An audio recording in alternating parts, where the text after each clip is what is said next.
आज हम एक ऐसी किताब की चीरफाड़ करने वाले हैं जो फिलॉसफी की दुनिया में एक तूफान की तरह आई है। फ्रेडरिक नीचे की बियॉन्ड गुड एंड इविल। हमारे पास जो स्रोत हैं वे इस मुश्किल लेकिन मतलब जबरदस्त किताब के दिल में उतरते हैं। और ये कोई अकादमिक बहस नहीं है। नीचे यहाँ कह सकते हैं एक हथौड़े से वार कर रहे हैं। हाँ, उन सभी चीजों की नींव हिला रहे हैं जिन्हें पश्चिमी सभ्यता 2000 सालों से सच और अच्छा मानती आई है। उसका धर्म, उसकी नैतिकता, पूरा दर्शन। बिल्कुल। किताब का जो मिशन है वो बहुत साफ है। वो चाहते हैं कि इंसानियत उसे विरासत में मिली नैतिकता की बेड़ियों को तोड़ दे। और सिर्फ तोड़ने के लिए नहीं, बल्कि ताकत, जिंदा दिली और बौद्धिक ईमानदारी के आधार पर अपने नए मूल्य गढ़ने के लिए। और यहीं से वो एक ऐसा बम गिराते हैं जो 2000 साल के दर्शन को हिला देता है। वो कहते हैं कि प्लेटो से लेकर कांट तक जितने भी महान दार्शनिक हुए हैं वो इस सत्य की तलाश नहीं कर रहे थे। सही कहा। उनका आरोप है कि वे तो बस अपनी पसंद की दुनिया का एक नक्शा बना रहे थे और उसे सत्य का नाम दे रहे थे। बिल्कुल, ये एक बहुत बड़ा आरोप है। वो कहते हैं कि हर दर्शन असल में दार्शनिक का एक अनजाने में लिखा गया इकबालिया बयान है। उसकी अपनी आत्मकथा। हाँ, उसकी अपनी आत्मकथा है। तो ये तो पूरी की पूरी फिलॉसफी की बुनियाद पर ही हमला है। बिल्कुल, ये कहने जैसा है कि हम जिसे ज्ञान की खोज समझते हैं वो असल में सिर्फ अपनी सोच को सही ठहराने का एक बहुत ही सोफिस्टिकेटेड तरीका है। यहीं पर नीचे की प्रतिभा दिखती है। वो एक कदम और आगे जाते हैं। वो पूछते हैं कि हम सच चाहते ही क्यों हैं? ये सत्य की इच्छा या विल टू ट्रूथ आई कहां से?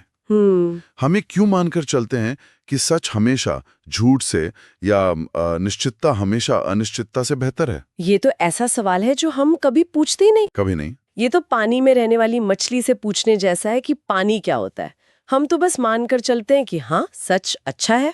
और नीचे कहते हैं कि शायद सच की ये जो इच्छा है वो ज्ञान से नहीं बल्कि डर से पैदा होती है। डर से? हाँ, दुनिया अराजक है, कंफ्यूजिंग है और सच हमें एक तरह का आराम देता है, एक सुरक्षा देता है। अच्छा, ये हमें यकीन दिलाता है कि चीजें हमारी समझ में आ सकती हैं, कि दुनिया का कोई मतलब है। तो सत्य की इच्छा एक मनोवैज्ञानिक जरूरत है, कोई पवित्र बौद्धिक खोज नहीं। बिल्कुल। उनके हिसाब से एक दार्शनिक जो दावा करता है कि वो दुनिया की अंतिम सच्चाई खोज रहा है, वो असल में बस उस अराजकता से बचने के लिए एक आरामदायक कहानी बना रहा है। तो वो पहले से ही जानते हैं कि उन्हें क्या साबित करना है। एकदम। वो कहते हैं कि दार्शनिक अपने दिल की इच्छा को पहले से ही जानते हैं और फिर उसे साबित करने के लिए तर्क गढ़ते हैं। ये मानना कि सच अच्छा है और झूठ बुरा, ये खुद एक नैतिक फैसला है। और क्या बुरा? और इसी सवाल का जवाब देते हुए वो अपने दो सबसे मशहूर कॉन्सेप्ट सामने रखते हैं, मास्टर नैतिकता और स्लेव नैतिकता। ये सुनने में ही बहुत उत्तेजक लगता है। इसका क्या मतलब है? ये उनके दर्शन का कह सकते हैं केंद्र है। मास्टर नैतिकता या मास्टर मोरालिटी, ये ताकतवर, कुलीन और आत्मविश्वास से भरे लोगों से पैदा होती है। अच्छा। ये वो लोग हैं जो जीवन को उसकी पूरी इंटेंसिटी में जीते हैं, जो हाँ कहने वाले लोग हैं। उनके लिए अच्छा वही है जो ताकतवर है, जो गर्व से भरा है, जो महान है।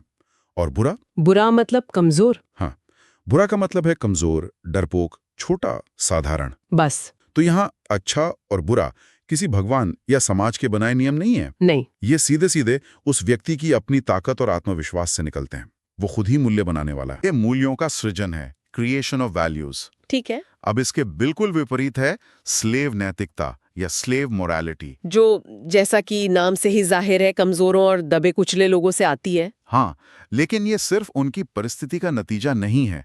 इसकी जड़ में है जिसे नीचे रिसेंटिमेंट कहते हैं। रिसेंटिमेंट? हाँ, ये सिर्फ ईर्ष्या या नाराजगी नहीं है, ये एक तरह की जहरीली रचनात्मकता है। अच्छा। कमजोर लोग शक्तिशाली लोगों को देखते हैं और मन ही मन उनसे नफरत करते हैं क्योंकि वो वैसे नहीं बन सकते। तो ये एक तरह का मनोवैज्ञानिक तख्तापलट है। अगर आप असल दुनिया में नहीं जीत सकते तो आप मॉरल दुनिया में खेल के नियम ही बदल देते हैं। बिल्कुल। लेकिन क्या इसमें एक तरह की चालाकी या बुद्धिमानी नहीं है? थोड़ा रुककर, ये एक बेहतरीन सवाल है। नीत्शे शायद कहते कि हाँ, इसमें एक गहरी धूर्त बुद्धिमानी है। लेकिन ये वो बुद्धिमानी है जो डर और कमजोरी से पैदा होती है। ये जीवन को हाँ कहने वाली बुद्धिमानी नहीं है, बल्कि जीवन से बचने वाली है। अच्छा। स्लेव नैतिकता कहती है हम शक्तिशाली नहीं बन सकते, तो चलो नियमों को ही बदल देते हैं। मतलब जो चीज हमें कमजोर बनाती है, जैसे विनम्रता, दया, आज्ञाकारिता, उसे हम अच्छा कहेंगे। और जो चीज उन्हें ताकतवर बनाती है, जैसे गर्व, महत्वाकांक्षा, थोड़ी क्रूरता, उसे हम बुराई घोषित कर देंगे। एकदम, ये नैतिकता के जरिए लिया गया एक बदला है। और हमारे स्रोतों के मुताबिक नीत्शे के लिए इसका सबसे बड़ा उदाहरण ईसाई धर्म है। हाँ, वो कहते हैं कि ईसाई धर्म ने इसी स्लेव नैतिकता को पूरी दुनिया में फैला दिया। हाँ, ये उनका सबसे विवादास्पद तर्कों में से एक है। उनका मानना था कि ईसाई धर्म ने गरीब धन्य हैं या विनम्र पृथ्वी के वारिस होंगे जैसे विचारों से कमजोरी को एक गुण बना दिया। बिल्कुल, पीड़ा, जो असल में एक बुरी चीज है, उसे एक पुण्य में बदल दिया सच गया। है। ये कमजोरों के लिए दुनिया में अपनी शक्तिहीनता से निपटने का एक शानदार मनोवैज्ञानिक तरीका था कि सच्ची शक्ति अगले जीवन में मिलेगी। हाँ, इस जीवन में तो सहना ही पुण्य है। नीचे के लिए ये जीवन विरोधी था, क्योंकि ये इंसानी जज्बे को, उसकी इच्छाओं को दबाता था। ठीक है, तो अगर पारंपरिक नैतिकता, जिसे हम अच्छा और बुरा कहते हैं, वो सिर्फ एक नजरिया है, या तो मास्टर्स का या स्लेव्स का। हाँ, और अगर सच की कोई ठोस जमीन नहीं है, तो फिर इंसान को चलाता क्या है, उसका मकसद क्या है? और यहाँ नीत्शे अपना सबसे मशहूर और शायद सबसे ज्यादा गलत समझा जाने वाला आइडिया पेश करते हैं, द विल टू पावर, शक्ति की इच्छा। और ये समझना बहुत जरूरी है कि इसका मतलब सिर्फ दूसरों पर राज करना या मतलब राजनीतिक ताकत हासिल करना नहीं है। हाँ, ये बहुत आम गलतफहमी है। बहुत ज्यादा, और इसने नीचे की छवि को बहुत नुकसान पहुंचाया है। उनके लिए शक्ति की इच्छा हर जीवित चीज के अंदर की एक मौलिक प्रेरणा है। ये बढ़ने की, फैलने की, बाधाओं को पार करने और खुद पर महारत हासिल करने की एक गहरी इच्छा है। तो एक वैज्ञानिक जो किसी नई थ्योरी पर काम कर रहा है, या एक कलाकार जो कोई मास्टरपीस बना रहा है, हाँ, वो भी शक्ति की इच्छा का ही एक रूप है। वो दुनिया पर अपनी एक छाप छोड़ रहे हैं। बिल्कुल, यही नीचे का पॉइंट है। शक्ति की इच्छा सिर्फ एक तानाशाह में नहीं होती जो देश जीतना चाहता है। वो एक साधु में भी होती है जो अपनी इंद्रियों पर विजय पाना चाहता है। वो एक माँ में भी होती है जो अपने बच्चे को दुनिया के लिए तैयार करती है। वो एक दार्शनिक में होती है जो नए मूल्य गढ़ता है। ये हर जगह है। ये जीवन की मूल ऊर्जा है। तो ये अपने आप में अच्छी या बुरी नहीं है। नहीं, ये एक प्राकृतिक शक्ति है, जैसे बिजली। इसका इस्तेमाल घर को रोशन करने के लिए भी हो सकता है और किसी को करंट लगाने के लिए भी। आपने इसे बहुत अच्छे से समझाया। अच्छा, सवाल बस ये है कि आप इसे किस दिशा में ले जाते हैं, सृजन की ओर या विनाश की ओर। एक महान इंसान नीत्शे के अनुसार इस इच्छा का उपयोग खुद को बेहतर बनाने, खुद को पार करने और दुनिया में कुछ नया बनाने के लिए करता है। हाँ, कुछ सुंदर बनाने के लिए करता है। वो अपनी ऊर्जा को बाहर की ओर निर्देशित करता है। जबकि एक कमजोर व्यक्ति में भी शक्ति की इच्छा होती है, लेकिन वो उसे दूसरों को नीचा दिखाने या बदला लेने जैसी छोटी चीजों में लगाता है। ठीक है, तो अगर हमें पुरानी नैतिकता पर सवाल उठाना है और हमारी असली प्रेरणा शक्ति की इच्छा है, तो फिर हमें बनना कैसा चाहिए?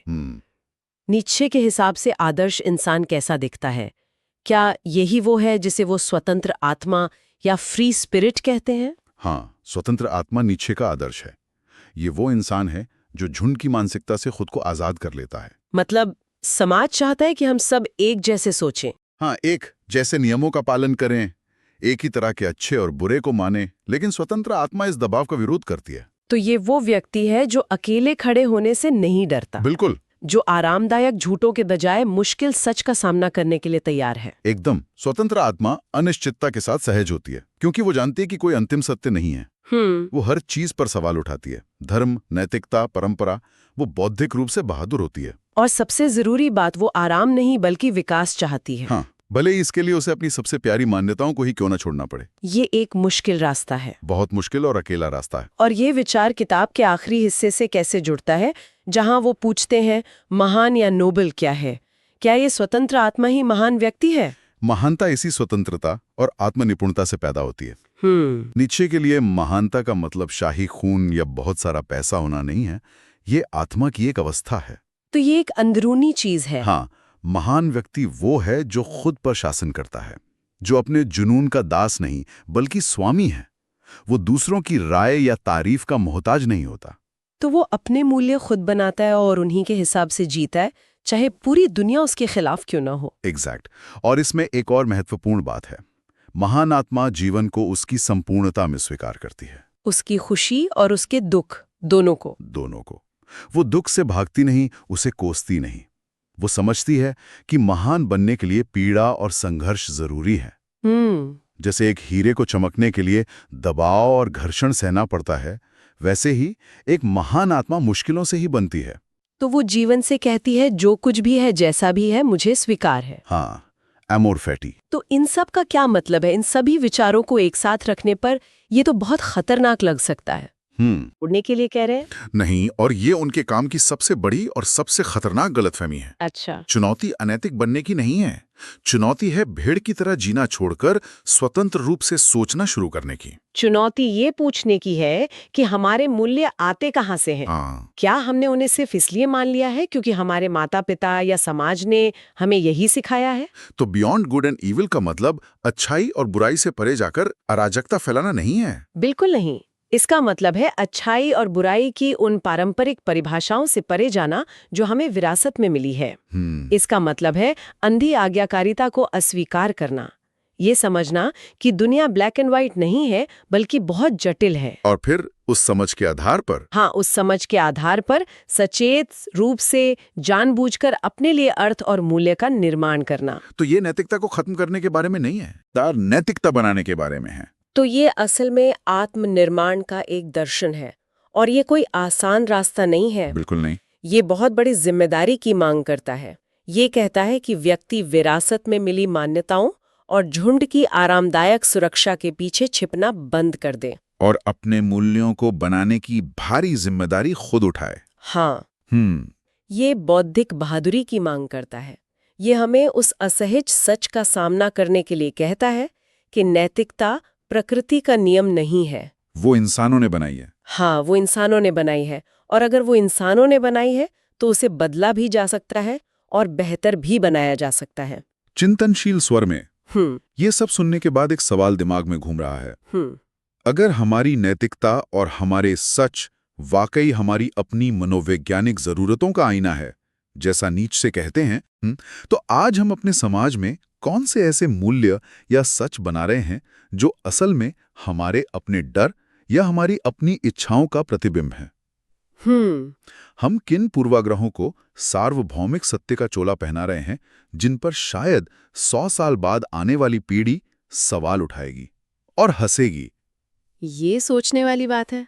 ये एक ऐसा सवाल है जो नीचे हम सभी के लिए छोड़ जाता है।